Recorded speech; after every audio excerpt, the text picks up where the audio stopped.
All right, what's up, good people? It's your boys, the Beards of War. So you got myself, Thick Nick Fury, and on deck for President FBR, Fat Broken Rambo. Today we're going to talk about From. We finally arrived, guys. From. This is the finale of season three, Revelations Part Two. Man, it was wild. This was a wild one. So, do we have more questions? Absolutely. Do we have answers? Kinda, Maybe, kinda. We sort may of. have an answer or two, but that's about it. Just more questions. From has done it again. And man, I don't know where you want to start, Rambo. Well, let's start with the good news, bad news. So I'm gonna go good news first. From got renewed for season four, man. Just I think it was Saturday, the day before the finale aired. That's huge news. It starts filming in Nova Scotia in 2025, releases on MGM Plus, we all presume, in 2026. I'd warn a guess and say it's probably gonna be January, February timeframe. They're gonna get it out early. The bad news is for those of you who haven't watched the finale, stop watching us or just put us on mute and then go watch it. But hey, man, it is not 73 minutes long like MGM Plus promised us when you went on there and actually saw the details of the episode. They tacked on a behind the scene or a deep dive on their new series. So overall, the episode was standard run length.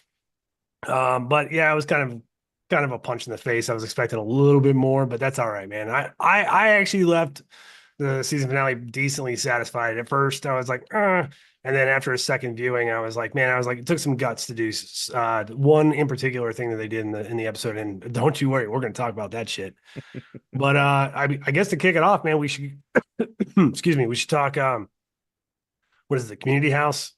At some point, I'll get all these names right. Right? Yeah, Colony House. Thank you, Colony House. So Elgin and his master plan of keeping everything to himself, which is laughably bad, because he's almost like a kid at Christmas, be like, I know what you got, I know what you got.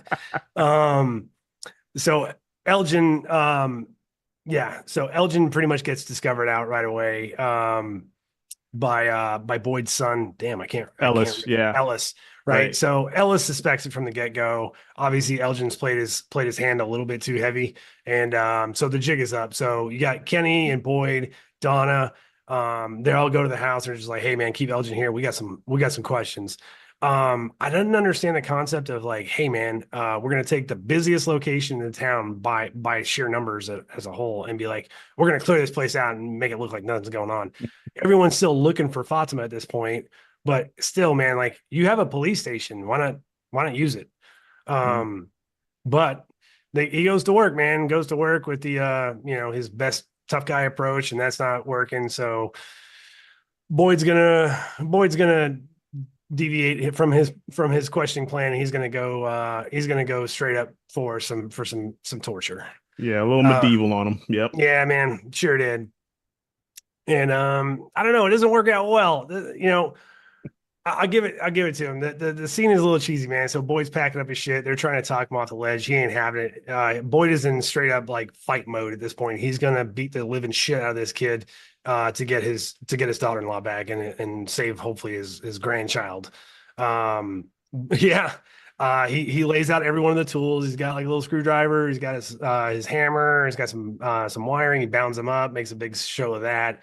And at first, like he's kind of like toying with him. The basic like constructs of doing this is you make a lengthy mental show of all your tools to try to invoke that fear, right? Mhm. And then cut to the next scene, man. And all of a sudden, he's playing casino on that dude's digits, and I'm just like, damn. I was like, okay, so he's willing to go the distance, but not all the distance. And we're still not breaking it, man. Elgin is staying the course because for Elgin, he believes that this is the way out for everybody. He's willing to take the hits because he believes he's going to save everybody. And unfortunately, as we're proven later in this episode, man, he was just being played. Well, yeah, man, and I think that's kind of where Sarah comes in, right? Because as we go Yeah.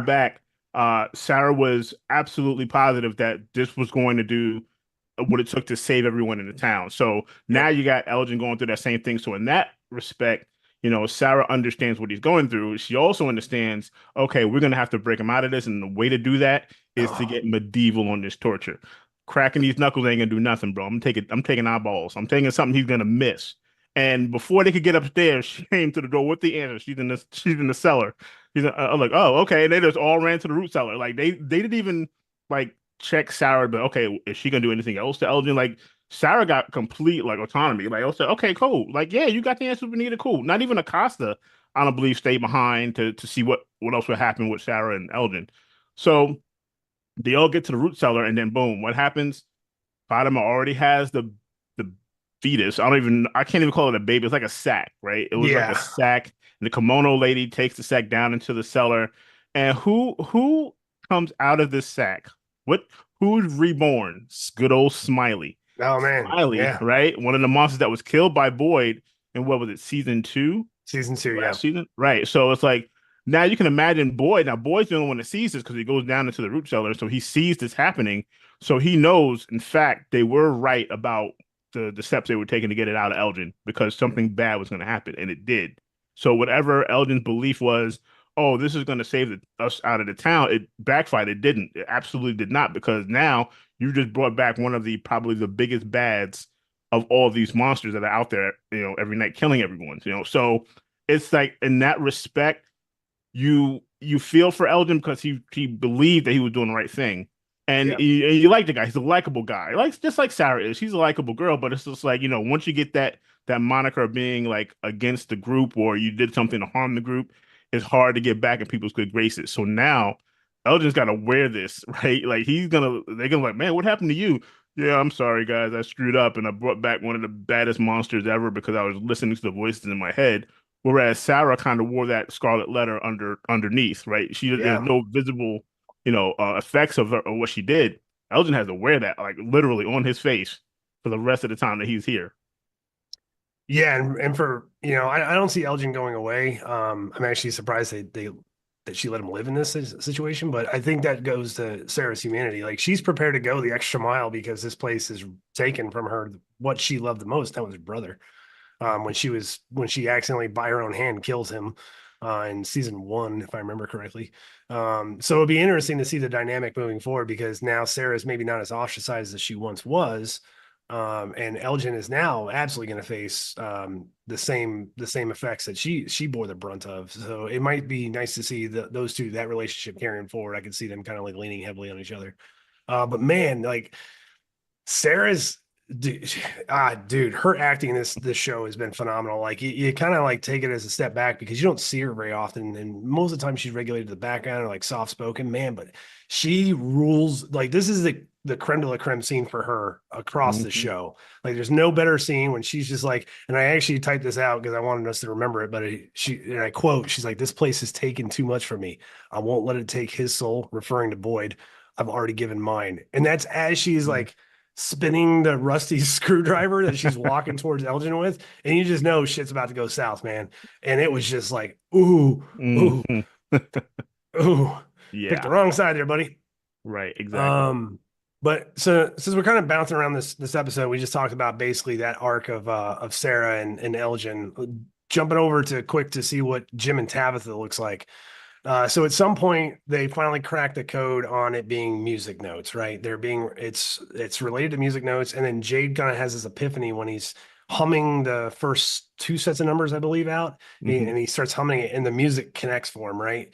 So I saw one theory earlier this week. They're like, yeah, he's definitely gonna figure it out because backwards twos meant like it was a French connection to music notes, and he was raised in France by his grandmother, has no father, blah blah blah. We all thought we are going on this journey that Christopher was Jade's father, and he wasn't. And lo and behold, man, as soon as he starts playing the notes off of Miranda's violin with Tabitha and Jim at the faraway tree, the little kids start coming out, and it's almost like they just stop in their tracks because on Kui that finally connects them, and it's translated to remember. And it's the little girl. One of the little girls comes forward, and all theories are right, man. It's reincarnation 101. So like Jade is a reincarnation of Christopher, and Tabitha is a reincarnation of Miranda. Whereas like I think they're like shared experiences of a soul across various bodies throughout time is kind of how I took it. Mm-hmm. Um, and then there's Jim just sitting there awkwardly, like, shit, I don't have anything to do. And I don't think he knows what to do with his hands or anything, Ricky Right. Bobby style. But yeah, man, Yeah. my question is why, like, why Tabitha and Jade, right? Like, so is it because they see like these visions, but then you remember Boyd also sees visions, right? So you have other people that have like sort of like this, okay, like I see people come up like Boyd seeing the father come up, he's seeing the same types of things that Tabitha and Jade are seeing. Mhm. And we know Jim had his own little like I've heard voices, I'm seeing things kind of thing. So you just kind of wonder like why Tabitha and Jade, right? So with the whole playing of the violin, it seems like, and I don't know if it like kind of released these monsters to come out like during the day now, because as we saw, who shows up? The man in yellow, right? So all we know Yeah. about the man in yellow is from was it season two, season one, end of season one, I believe, right? When they're trying to put the tower up, and he hears the voice that says, "Hey Jim, your Oh, wife yeah, yeah. shouldn't be digging that hole." So we find out that it's the man in yellow. And, Correct. and then so before that you see like yeah, you like I think you told me this, like it's Julie from like the future or another timeline, right? She's like frantic running through the woods, and Yeah. she's like trying to warn Jim, and then of course the man in yellow comes up and he, spoiler alert, rips Jim's throat out. So Jim is gone bye bye. And the truer sense of the word, because we know once you're dead, you're not really dead in this show, because they will bring you back in some fashion. But I don't know what that's going to mean now for the whole family dynamic, because you take Jim out of who kind of came to the epiphany of, okay, I'm going to get on board with this. And I'm going to make sure everybody, I listen and all that stuff. Yeah, that's a little too late now, bro. You're dead. But now do we have to worry about them coming out during the daytime now? So I don't know. So we have many more questions now. The man in yellow is out.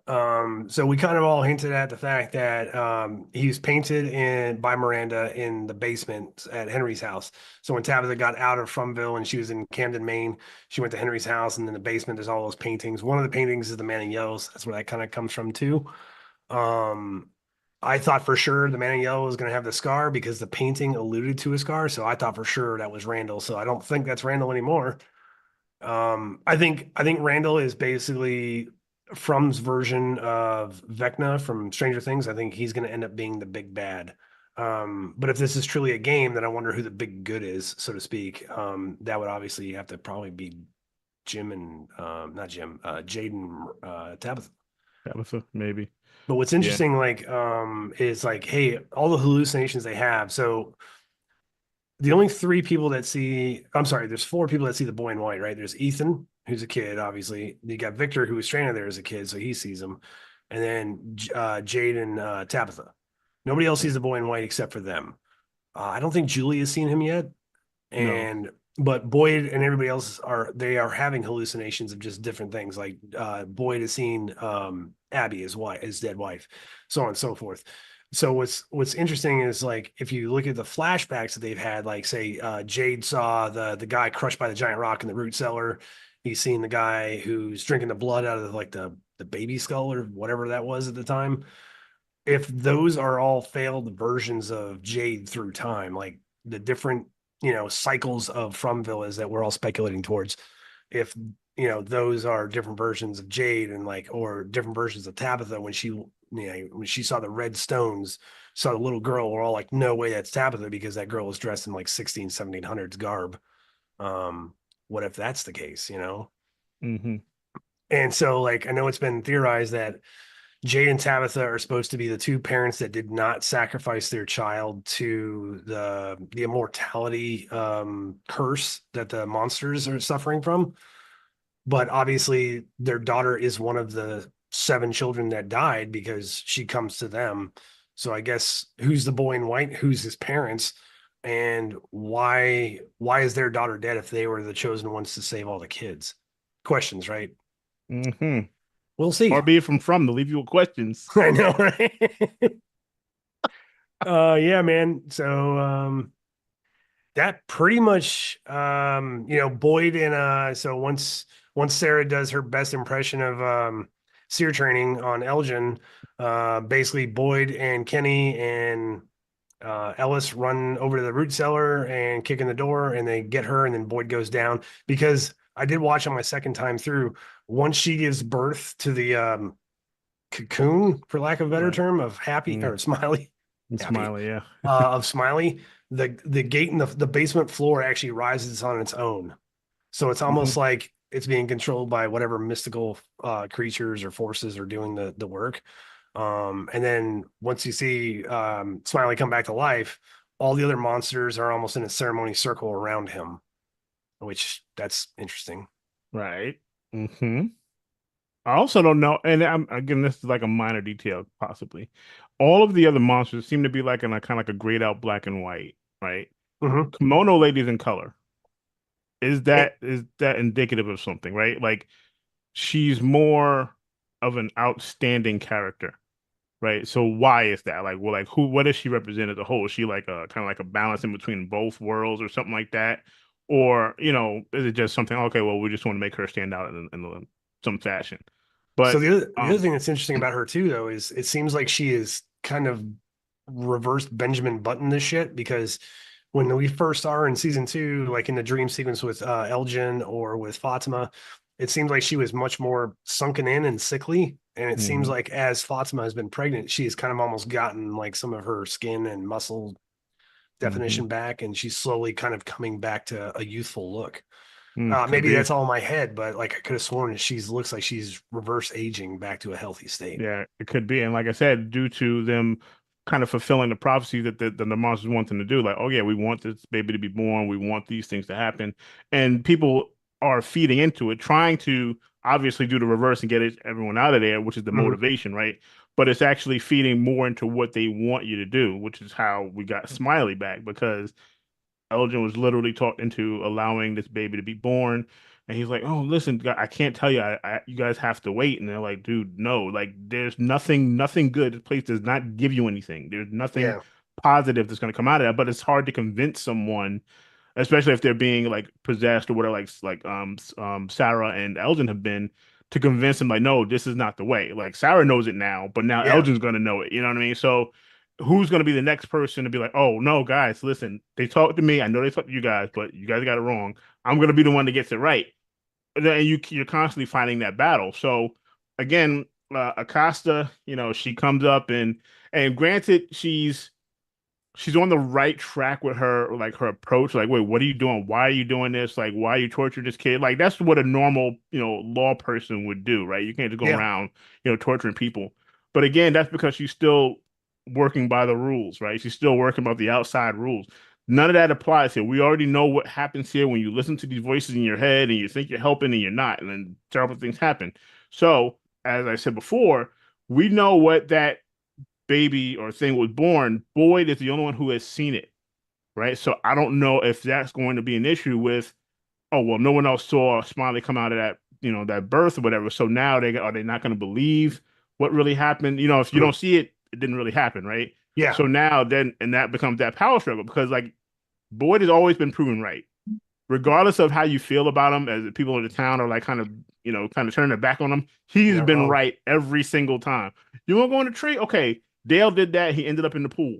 Like I'm telling you guys, like this is what happens when you just go against the grain. But keep going. Like Elgin, you don't want to tell us this is what happens. Now we have Smiley back. So he's being proven right at every turn. But people are still kind of like on the fence of whether or not they want to be all in on Boyd. And I don't really get it. At this point, like, what does the guy have to show you? Like, like he's done everything. He's done it himself. Like he goes out on these missions and, tries to find things without putting others in danger. And they still like, nah, I don't know. And Acosta, like I said, I think she's just gonna be that catalyst that kind of turns, flips the script, and the town is gonna end up going up against Boyd at some point. Oh, that's Gotta happening. gotta happen. Especially after he allowed Elgin to be tortured. I guarantee you she's going to use that against him, and Boyd's going to be on the outs for about this season. I think season four he will be on the town outs.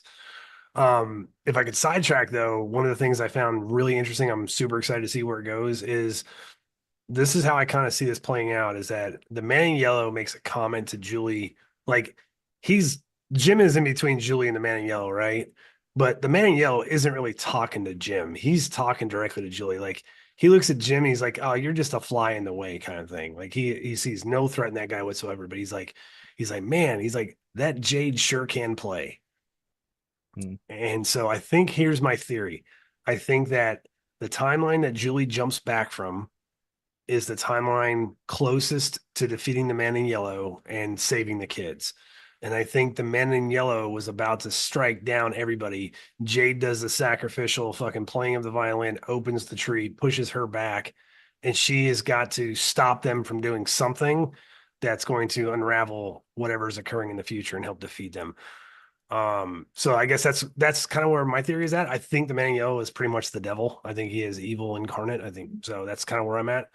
I'd still really like to know what would motivate parents to sacrifice their kids. Like, I don't see that as a thing I would ever do. So, Right. Yeah. hard to kind of put it in a headspace. Um, that I'd be curious to see what that's all about. Right. And yeah, this time travel thing opens up all new windows, man, like or all new doors and windows for this show. Like Like the how far? TVA, Because what's Loki this? season 4. uh, If Loki shows up in From, that would just be fantastic. But yeah, let's yeah, or time travel Deadpool gets like opens messy. up in the TVA doors, be like, oh no, this ain't the motherfucking universe for me. I'm out. Yeah, time That travel man gets yellow is the messy. anchor being right there. He's got this one. I don't know, man. So yeah, I'm kind of curious because now is that Julie now stuck in that timeline or I don't know, dude. We don't know. We don't fucking know. No more questions, no answers. Right? Yeah, because you can't have two beings in the same time frame, right? In the same, because now Julie runs into Julie, right? Yeah, because then you run So the whole time cop dilemma. you know what I'm saying? Butterfly effect. Don't even get me started on time travel. Like Mm, Hot Tub Time Machine tells you all you need to know. that's right. It's But yeah, reciprocal. so like it's just once you get into that whole dynamic of now we're going back through time and reincarnations and all that stuff, so it's gonna get very muddled going forward. But again, this show is definitely gets you to think. It definitely gets you to theorize, conspiracy theories, everything you can think of, and nothing's off the table. That's the craziest thing about it. Like you can come up with the most crazy idea, and it could, yeah, you could possibly be right. They could all be on a spaceship. Like I mean, anything goes with the No, I show. hope not. Uh, I hope not. It'd be like terrible. I'm just saying, hyperbaric chamber, everybody sleeping in the chamber. Like I don't know, but it's just it keeps you engrossed and wanting to know what happens next. Okay, like now what? Okay, now that we got to this stage, now that Smiley's back, now that this new character has come on scene, what does that mean? Like, what does that mean? Like, what happens next? What happens with our main characters? What happens with the ones that are on the edge? Like Randall. Randall was trying to lobotomize himself with the paddles, bro. He was getting ready to like just check Yeah. out, right? So I think there needs to be a group meeting, and Marielle and Randall and Julie need to sit down and really come clean about everything that's going on. Tell everybody what you're seeing, tell everybody what your experiences are, and find out where they're matching up because there are things that are matching up. Because right now, Julie seems to be the time traveler. She went back and threw the rope down to Boyd, which we found out in the well. Now she ran back to try to warn Jim. So is Julie our time traveler? Like, you know what I'm saying? Like, is she the person that's kind of gonna get everyone out of this at the end of the day? Because she seemed to be the one that's in all these spaces, right? She seemed to be the one that Yeah. she heard, Victor and her mom down in the tunnels. Like she's always Johnny on the spot, right? No one else seems to be having that ability. Like That Randall we doesn't know seem to of. have that ability, right? Marielle doesn't seem to have that ability, so it's Julie. So Because right now, it them looks two like ain't Julie's the talking. key. Exactly. That's what I'm saying. Like Julie and Boyd should be right next to each other at every given moment. Oh hell no, They dude. don't even talk to each other. I would have Boyd, Hall, and Sarah around that entire town, dude. And she just sits there and like taps that little screwdriver in her hand and be like, just do that, We man. Just want roll with that. answers. We Yeah. want answers.